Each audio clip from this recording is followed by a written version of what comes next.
Please pray for my voice. Mine's also not so good. Sure. Yeah, thank you, Jesus. Open your Bible to Revelation chapter 21, verse 5. Revelation chapter 21, verse 5. We're dealing with our series on hope. And this morning we're looking at the hope of the new. The hope of the new. So this is our Heavenly Father speaking as we celebrate Father's Day today. We need to celebrate, we need to honor the Father of all fathers, God, our Heavenly Father. And He makes an awesome promise here. He says, and He that sat upon the throne said, behold, I make all things new. Wow. Now, that statement is to do with the future. Revelation 21. That's when it's going to be a new heaven. There's going to be a new earth. And everything is going to be new. Amen? Amen. So that gives us hope that one day God is going to make all things new. Now, Galatians chapter 6, verse 5. Galatians chapter 6, verse 5.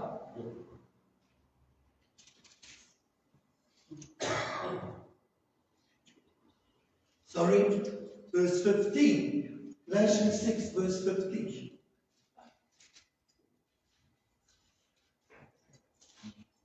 For in Christ Jesus, neither circumcision avails anything, nor uncircumcision avail anything, but a new creature. A new creature. So, as we have this hope that God is going to make all things new, He's already started. Okay? You see, it says therefore in Christ Jesus, neither circumcision, that's the Jews, avails anything, nor uncircumcision, that's the Gentiles, but a new creature. To understand the new creature, go to 2 Corinthians chapter 5, verse 17. 2 Corinthians chapter 5, verse 17.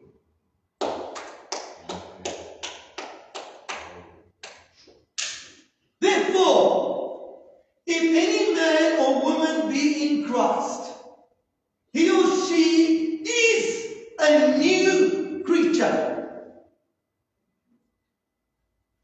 Look at the person next to you, and if you know they're in Christ, and say, how's it new you?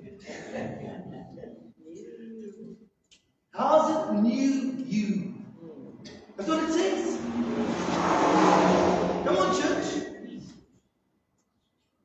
The beginning of God starting to make all things new is He started by making a new creature.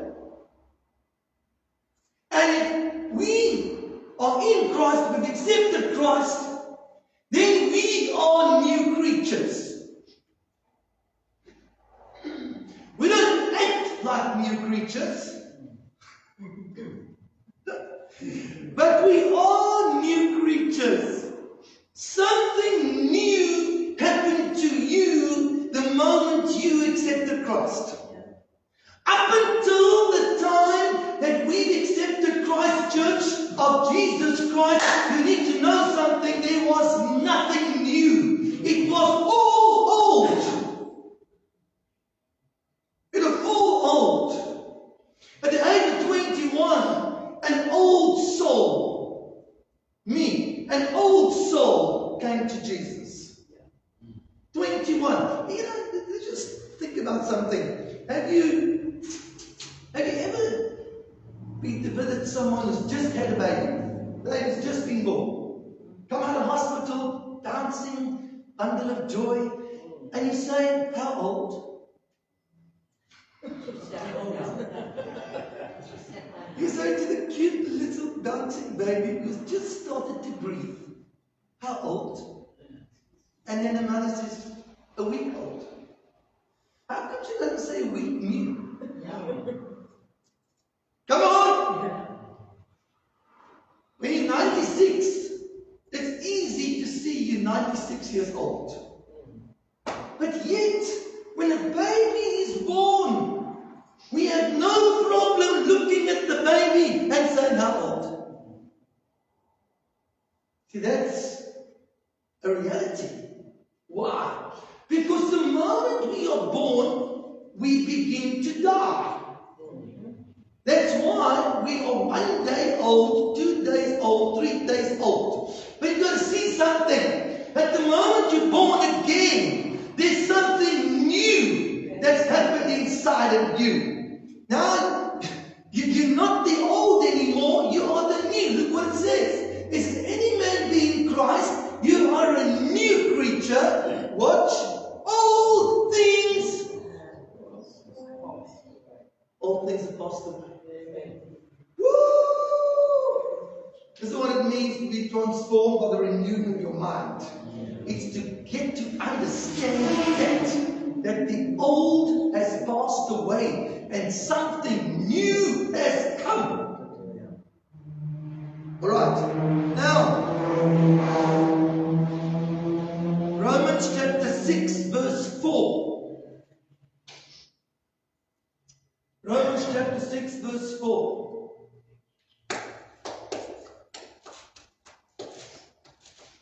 Therefore, we are buried with him by baptism into death, This is the old. The old is now experiencing a burial by baptism into death. That like as Christ was raised up from the dead by the glory of the Father, even so we also should walk in the newness of life. In the newness. Now the word newness is the word kainos. And kainos means fresh. Something fresh. Now the opposite of fresh is stale. The opposite of fresh is decaying, it's stale, it's rotten, it stinks. Come on! At the age of 21, there was 21 years of my life that stank, that was rotten, that was filthy, that was disgusting, it was old. And I brought that to God, and God did something new, and He made something fresh. And He says to me, walk in the newness of life. Now, the word life there is the word Zoe. You see, come on, all of us. You were rotten, you were disgusting, you were filthy, you were stinking, but you were still alive. But that wasn't the Zoe life. That was natural life. But the moment we accepted Christ, another quality of life moved in. As the Holy Spirit came and entered our hearts, now it says, walk in the newness of the Zoe kind of life. And we have to ask the question, what kind of life are we living, church? Are we living the old, rotten, stale, disgusting, filthy life? Or are we walking in something fresh, something that only God can give, something new? Something fresh. Amen. Walk in the newness of life. Romans 7 verse 6. Romans 7 verse 6.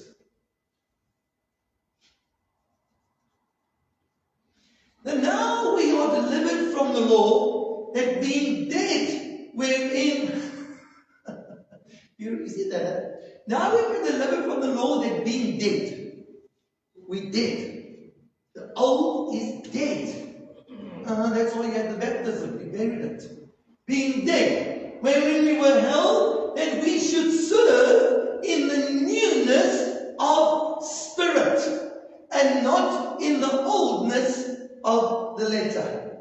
Now that we have got new life, we have a new spirit.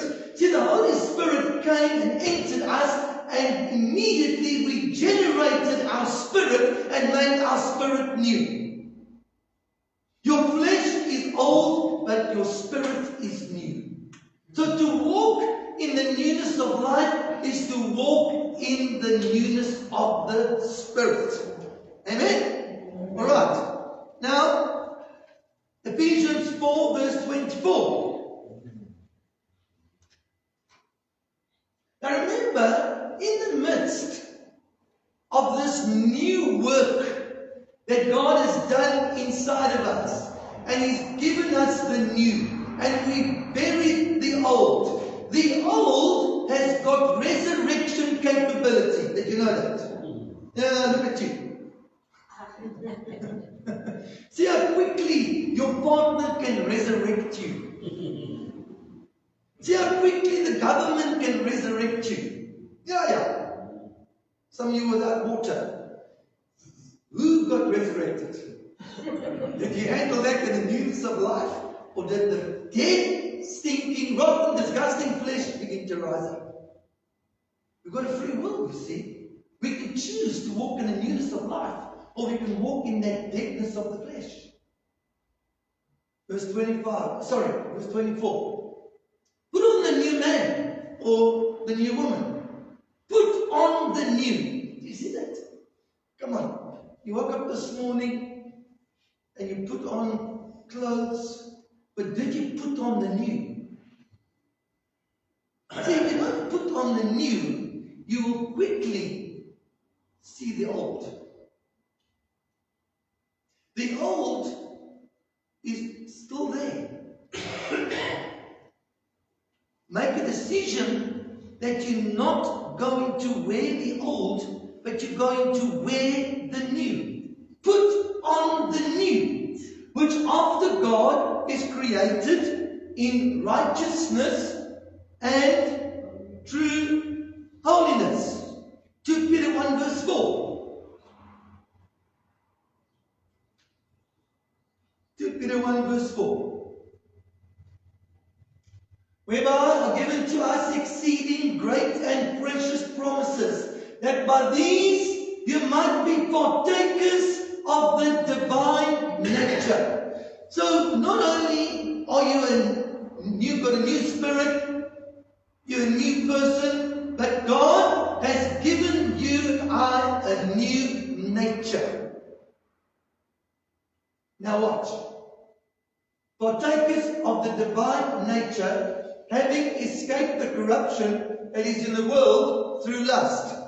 So, now what you're going to read is the dress. You know, like you put on a dress and you put on shoes and you put on a jacket and you put on a shirt and you put on pants. Watch this. Verse 5. This is what it means to put on the new man. Verse 5. And besides this, giving all diligence, add. So here's the dress. Add to your faith virtue. And to virtue knowledge. Verse 6. And to knowledge temperance. That's self-control. And to temperance patience. And to patience, godliness. Verse 7. And to godliness, brotherly kindness. And to brotherly kindness, charity. Here is the dress. I don't know about you, but I don't want to leave my bedroom half dressed. Especially when it's winter, I'm going to leave fully dressed. Church, you cannot afford in the spirit to be undressed. You need, that's your wardrobe. Make a note, that's your wardrobe. That's what you and I need to dress with every single day of our lives. You need to know that you're dressed with faith, with virtue, with knowledge, with temperance, with patience, with godliness, with kindness, and with charity. That's how others can see that you are a new man and a new woman, because you've got new clothes.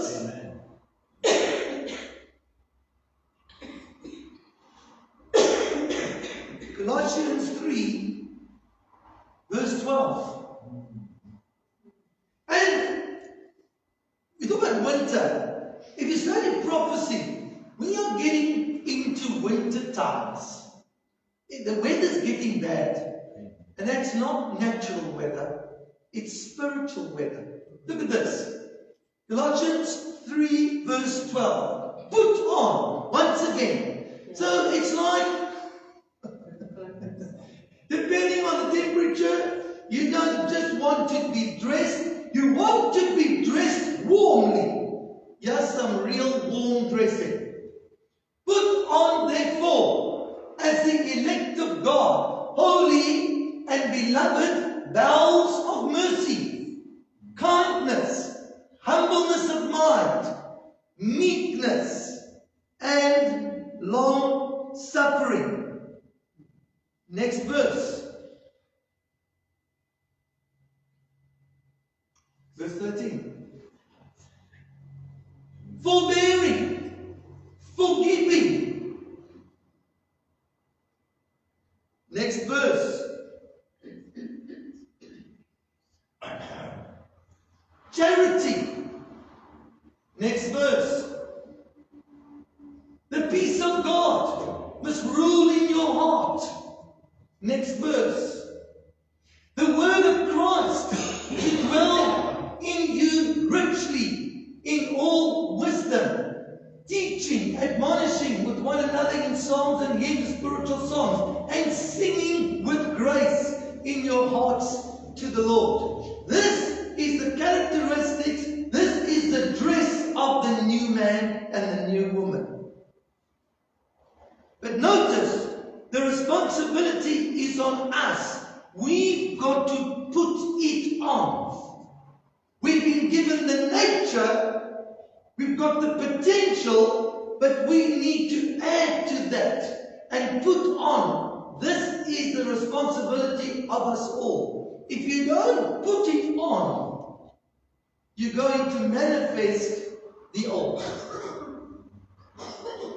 And the world does not need to see the old. Not in the church. If we say we are new, then we need to show them something new. Show them something they've never seen before. Amen? Alright. Now go back to 2 Corinthians 5 verse 17. Therefore, if any man be in Christ, he is a new creature. All things have passed away. Passed away means died. And all things have become new. So, now, verse 11. Romans 6 verse 11. Romans chapter 6 verse 11.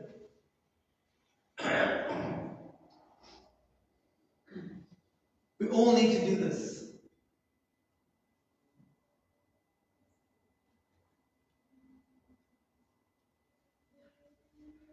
Likewise, reckon yourselves dead to sin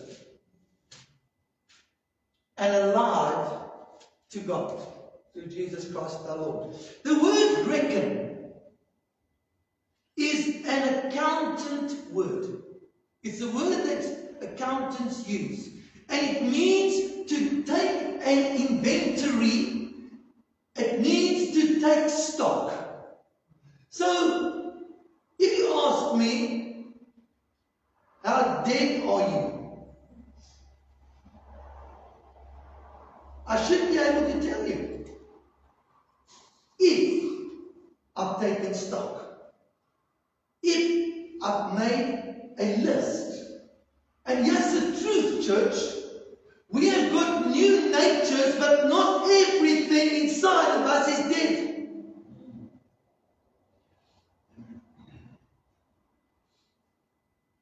There are parts of our lives that are not dead because we haven't reckoned it dead yet. And you know, we need to thank God for our partners. Darling, thank you for revealing to me what's not yet dead. Come on! Can anybody push your button and wake up something dead inside of you?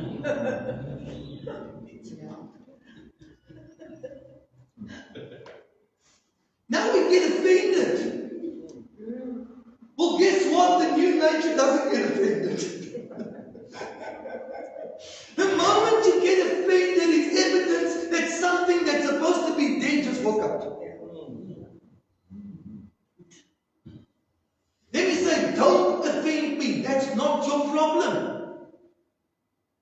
Even if they don't offend you, it doesn't mean that you've dealt with what you thought was dead. They are able to wake it up. You need to thank them that they were able to wake it up, and you're going to do something, and you're going to deaden yourself so that even when they say something offensive, your new nature responds and doesn't get offended.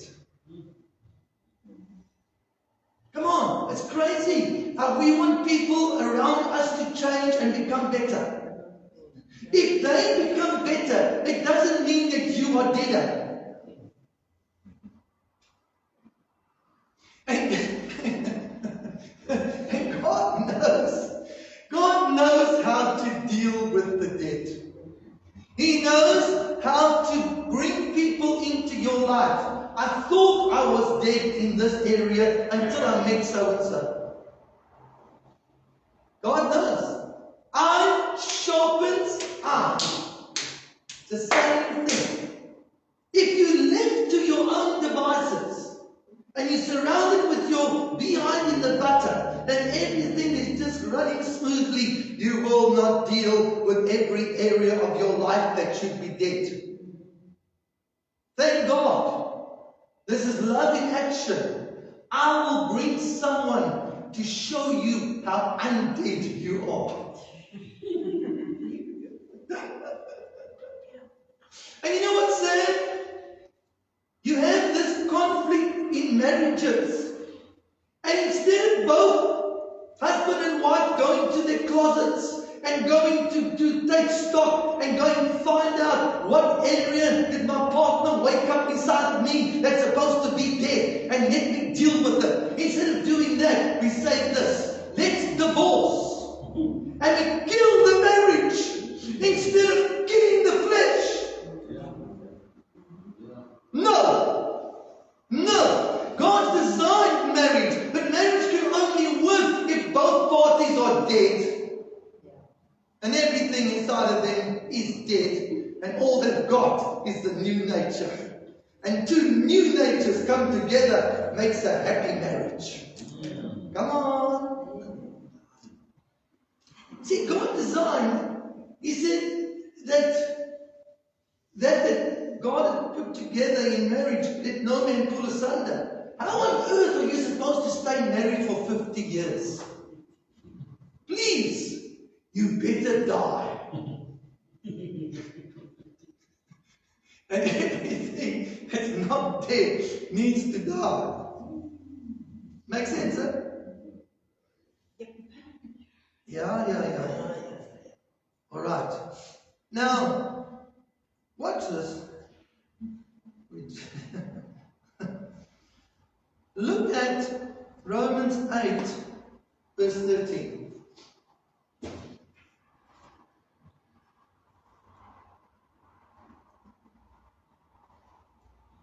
For if you live after the flesh, you will die. Husband, live after the flesh, you're going to kill your marriage. Wife, live after the flesh, you're going to kill your marriage. Father, live after the flesh, you're going to kill your family. Mother, whatever, wherever you go, live after the flesh, there's death. But if you through the Spirit mortify, I don't know what you ever underline that word. What the word? I have to underline that. Mortify. You know what mortify means? It means kill. It means kill. Mortify is the word tenatu. It means kill and keep dead. Watch.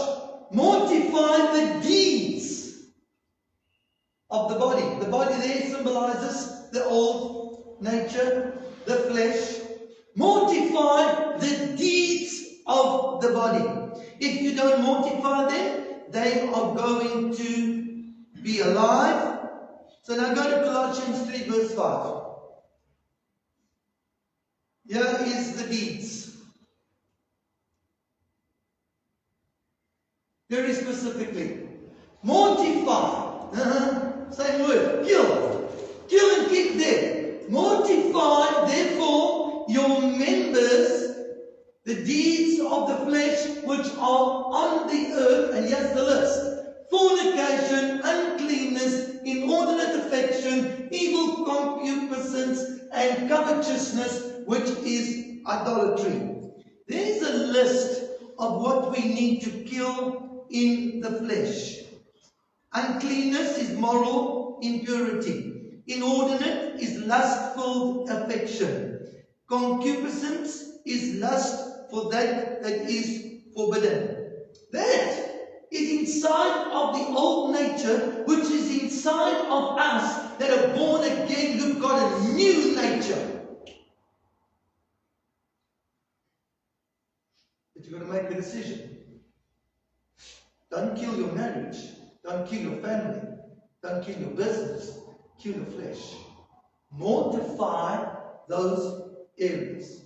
Your partner should be able to trust you as a man of God that you've mortified these things. Your husband should be able to trust your wife that as a woman of God that you've mortified these things. You know what's sad? We say to one another, I love you. But love is not trust. Explain that to me. How can a husband say to his wife, I love you, but yet he's got that in his flesh?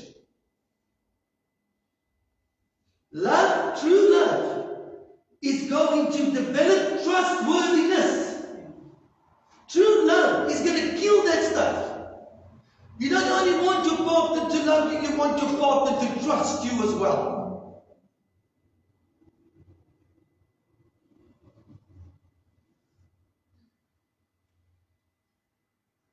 Verse 6. For which things sake the wrath of God comes on the children of disobedience. Verse 7. In the which you also walked sometime when you lived in them. Verse 8. But now also put off all of these: anger, wrath, malice, blasphemy, filthy communication out of your mouth. That, all those areas are inside of the old nature. And all you need is a trigger. You just need someone to push your buttons. And think about it like this. You have a choice to make. You might not know what is not yet dead.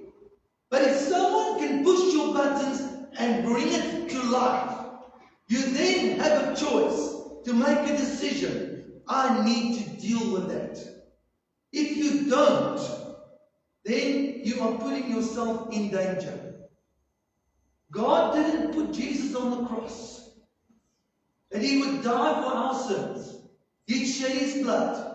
And then when we accept him, we get a new nature. And God didn't do all of that so that we continue to live out of the old nature. If you continue to live out of the old nature, you put your salvation in jeopardy. There's no such thing as one saved, always saved. Amen? Yeah.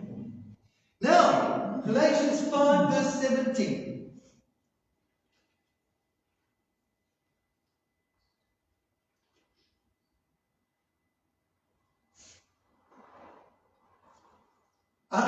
I said to you, say to the person next to you, how are you the new you? Look at this. For the flesh lusts against the spirit. So the old nature lusts against the new nature, the spirit against the flesh.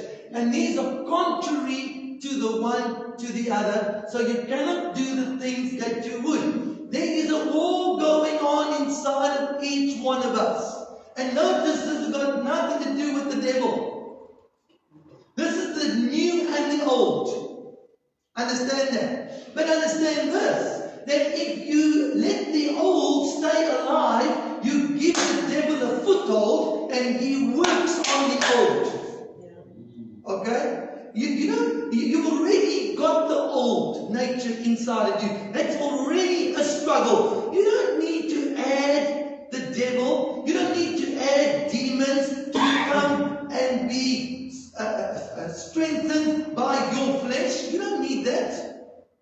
Deal with the flesh, with the old nature, and you shut the door on the enemy. He cannot get in anywhere if you have no flesh. Remember what Jesus said? The evil one got nothing in me. Jesus did not have one piece of flesh for Satan to get a hold of. And it's sobering to comprehend. When Jesus looked at Peter, he said, Satan, get behind me. Satan had flesh. Peter had flesh. And that flesh Satan got a hold of. And in marriage, it's not always the husband, but there's a demon influencing the husband. There's not always the wife. There's a demon influencing the wife. Whenever there's conflict, it starts off in the flesh, but there's an escalation. And when you look again, it's not just flesh. Now demonic has got involved. That's why we teach, don't escalate conflict, rather de-escalate conflict. Because you never know when you open the door to demonic attack. Alright? That's Galatians 5 verse 17. So, now, verse 16. Protection mechanism. This I say then, walk in the Spirit, walk in the new nature, and you shall not fulfill the lust of the flesh.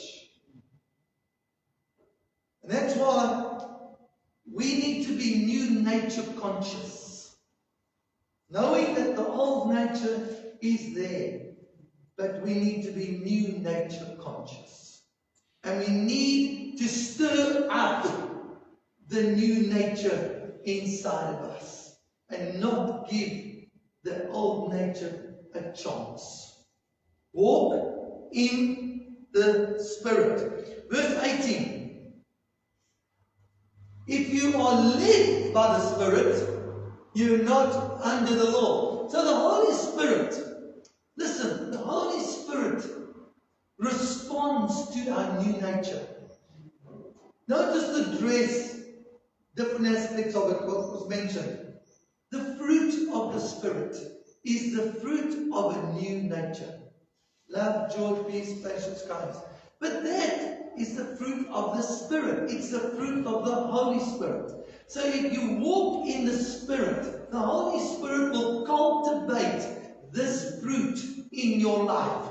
But if you walk in the flesh, you will then begin to manifest the works of the flesh. Coming to a close. 2 Corinthians chapter 4, verse 16.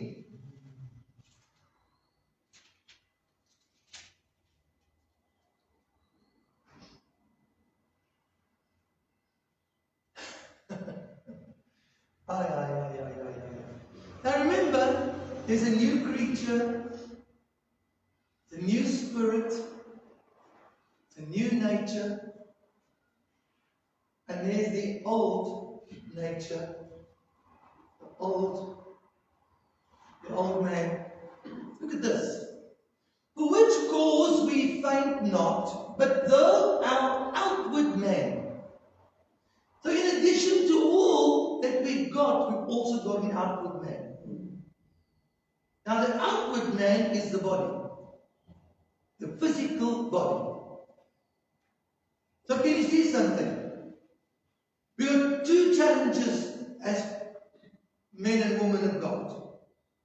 We've got the old nature inside, and we've got an old body on the outside.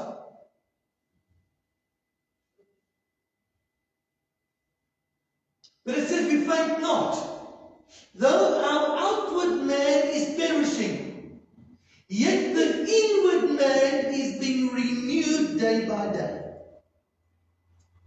You see, the new nature is not only to rise above the old nature, but the new nature must rise above the old body. Why? Because if you don't do that, your body can begin to control the new nature. The older you get, that's why we have something called up in spirit, down in body. Look what it says. Your body is perishing.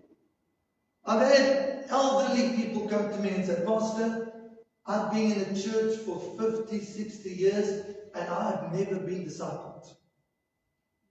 And now my body is breaking down. I get overwhelmed by pain. I get overwhelmed by what's wrong with my body. My body is perishing. My mind is not renewed enough to handle what's happening to my body. Young men and women, if you understand what the Bible is saying, get discipled now while you're young. Get your mind renewed now. Some of them say to me, Pastor, I've got another problem. Not only is my body old, but even when I come to discipleship, I can't remember the word of God because my mind is old. Woo! And it's true. Your mind can get old and you start to lose your memory and you can't remember anything anymore. So while your mind is alert and you've got all your faculties and your body is still young, get discipled so that your mind will be renewed by the time you start to lose it and your body is getting old as well. And you will not be overwhelmed by what's happening to your body. Amen. Amen. Let's bow our heads and pray. Look inside of you and look to the new you. And thank God for the good work that He's begun inside of each one of us. And He promised the good work that I've begun, I will bring to completion. He is working out His perfect plan and purpose in our lives. But if the Holy Spirit's spoken to you today, any area of your life that's not yet dead, that should be, then all you have to do is confess it to God. Ask God to forgive you and make a decision that you're not going to give the flesh any room in your life. You're going to reckon every aspect of your old nature dead, and you're going to keep it dead from now on. Amen. Right. Examine your heart before the Lord. Make sure your conscience is clear before God and man.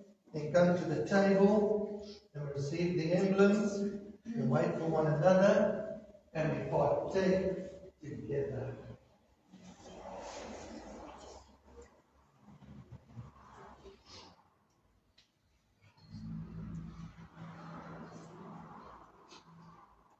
Come as we worship.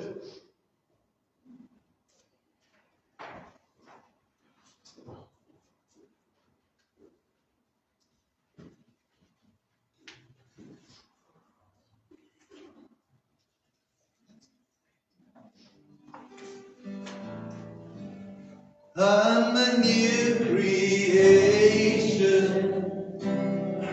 I'm a brand new man.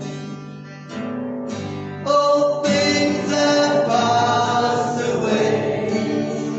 I'm born again. More than a conqueror. That's who I am.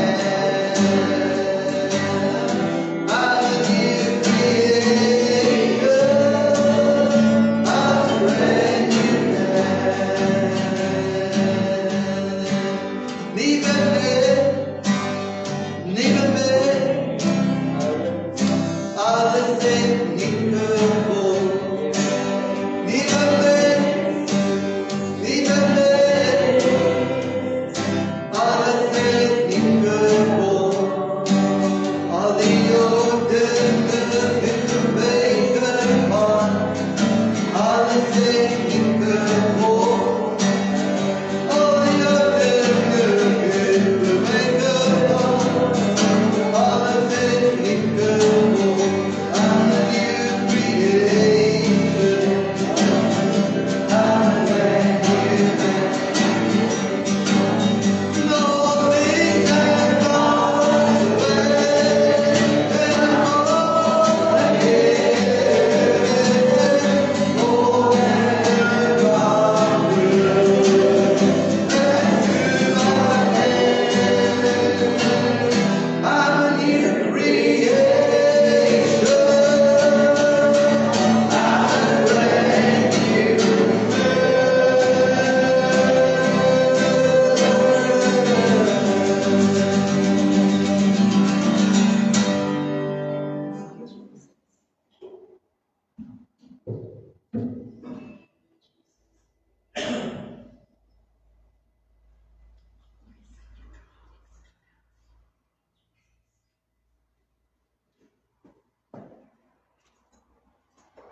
Heavenly Father, we're reminded in your word, it says that you don't remember our sins anymore.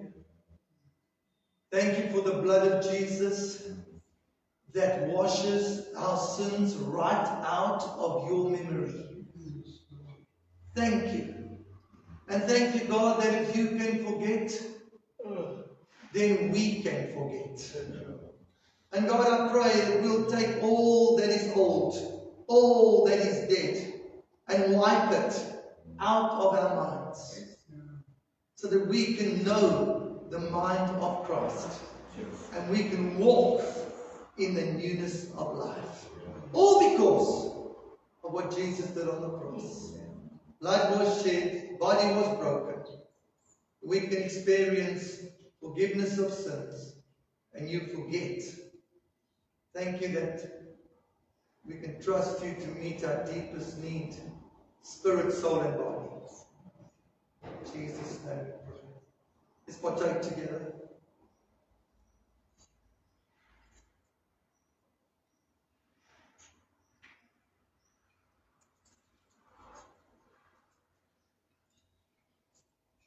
There's an evil statement in society today that says, I will forgive, but I will never forget. You will never experience the benefit of the new nature until you learn to forgive and forget. So that's what God is.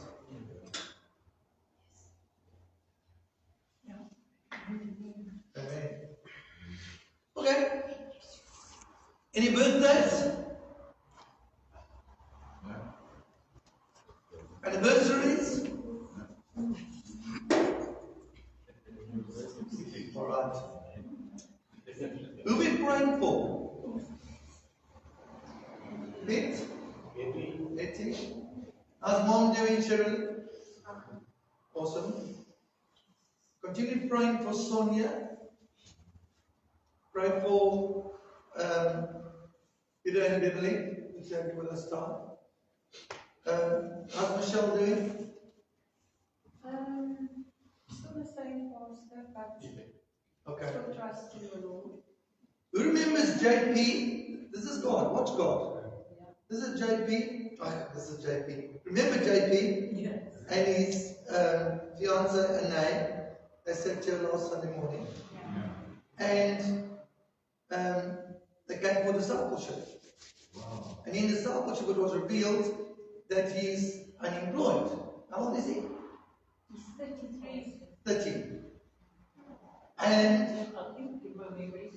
I was able to connect him to a company, and he's been in training the whole of last week. And we're trusting that he's going to be permanently employed. Yeah. Come on.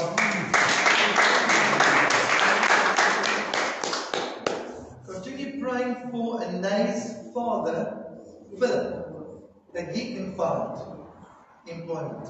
So the reason why Jack is not here today is because his body is broken from all the work. They really put him through his pace. They put his body to work, so he's recovering today. So there's a testimony, but it worked out. And Paul says, what happens now is when will he be discipleship? If he's working in the day. Evening, Oh, in the evening. yeah, we'll work it out. Right, we're praying for Angelo and for Franco. What's Franco's wife's name? San Marie. Moore's got a whole family back from the UK. And pray for TJ. I say something. Yes. God is so good because, when we pray, many times we feel like God is not hearing and He's not answering and things. But we thought that Angelo was being bitten by spiders on his head. And Sandra is she works for Past Care, so she's higher in I call her a blood pathologist. And when they came down, now Angelo's hand started to swell because he had all these things on his head. And she gave it one look and she said, it's not spiders, it is from the spiders. That you've got a bacteria in your body that causes boils as the filth comes out. Yep. And she wrote antibiotics because she's got the knowledge of it, and we gave it to the doctor, and Angelo hasn't got a mark on his head. Come on now. So God is good. He's back home. And you had to come all the way from the UK to sort Angela out. Can you imagine that God, if they didn't come, he would have died because his hands Yeah. were starting to swell. Wow. Yeah. Awesome. God is good. Mom, how's Mom doing? Fine. All good? Okay. And congratulations to Barbara and Nigel. Yes. They're great parents. They got a brand new grandchild. Happy Grandfather's Day. And he's got a beautiful name, Gabriel. Oh. Oh, lovely. All right. Awesome. Continue praying for Rita, for Rina, and for Stella. Continue praying for the peace of Jerusalem Yes. in the Middle East. Prophecies unfolding there. For the leaders of our country too. Yeah. And for all men, that we might lead a peaceable life. Yeah. All right. Drop your gift in the box and